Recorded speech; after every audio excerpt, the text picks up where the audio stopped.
Ready. गगन, क्योंकि हमें पता है कि केमिस्ट्री में जब तुमने नीट दिया था तुम्हारे फुल नंबर थे, तो मुझे उसके बारे में बताओ कि क्या तुमने खास बात ध्यान दी थी केमिस्ट्री?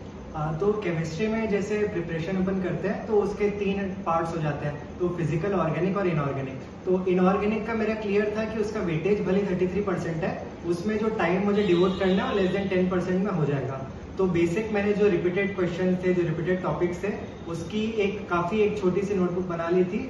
सिर्फ टेस्ट से पहले मैं वो पढ़ता था और मैंने देख लिया था कि मोस्ट चीज उससे कवर हो जा रही है। तो सबसे मिनिमम टाइम इनऑर्गेनिक पे, और ऑर्गेनिक और फिजिकल में फिजिकल केमिस्ट्री जो है मोस्टली फिजिक्स जैसी है।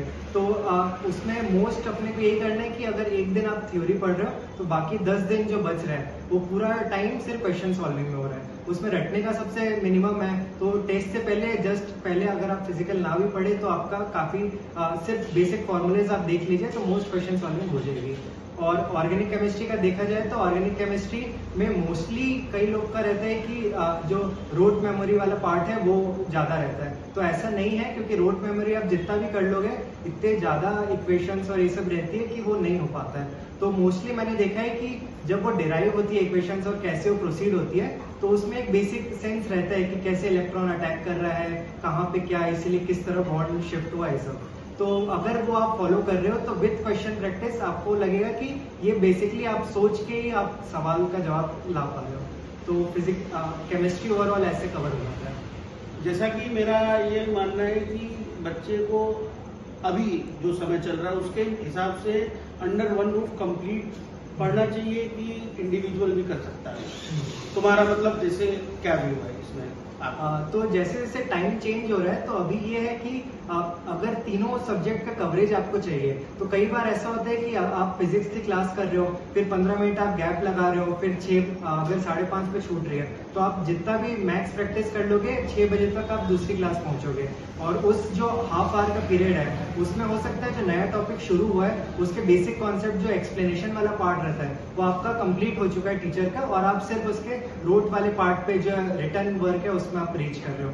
और ऐसे तीनों सब्जेक्ट हैं, और केमिस्ट्री में भी स्प्लिट है, बायो में भी 2 सब पार्ट्स में स्प्लिट है।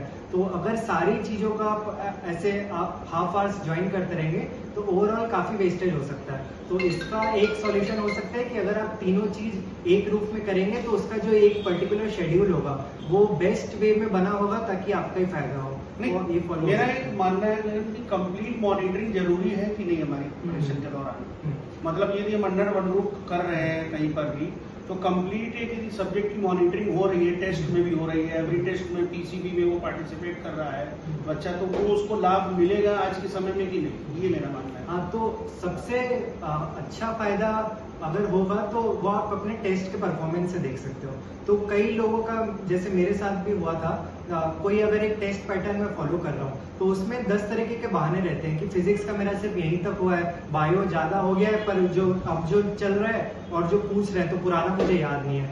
तो बेस्ट अगर आप अपनी परफॉर्मेंस देख रहे हो, अगर एक टेस्ट शेड्यूल आप फॉलो कर रहे हो कि मैं इस ड्यूरेशन तक तीनों सब्जेक्ट्स में ये कर लूंगा और सेम पैटर्न वो फॉलो होके आपसे पूछा जाएगा, तो इस तरीके से आप मेंटेनेंस होगा। और बैकलॉग जो है, फिर आपके अगर टेस्ट के मार्क्स देख रहे हो आप, तो आप भले ही आपके दूसरे सब्जेक्ट में कम मार्क्स हो, आप ये बहाना दोगे कि मेरा क्योंकि फिजिक्स में यहाँ तक नहीं हुआ था इसलिए मेरे इस टेस्ट में इतना कम परफॉर्मेंस है। और फिर आप जज नहीं कर पाओगे कि आपकी प्रिपरेशन में कोई लैग है या ओवरऑल टेस्ट में कोई खराबी लग रही है। तो इसलिए बेटर है कि अगर एक पैटर्न में, अगर एक रूफ के अंदर तीनों चीज गाइड हो रही है तो ज्यादा अच्छा चांस रिजल्ट आएगा। प्रैक्टिस और टेस्ट की परफॉर्मेंस को जज भी आराम से करा जा सकता है, प्लस एक ही रूप में होता है तो आंसरेबिलिटी सारी के सारी अच्छे से होती है। ठीक है, बहुत बढ़िया गगन, शाबाश, ऐसे आगे बढ़ जाओ। गगन का MBBS कंप्लीट हो गया है, ये आगे की जर्नी अब अपनी तैयार कर रहा है। ओके।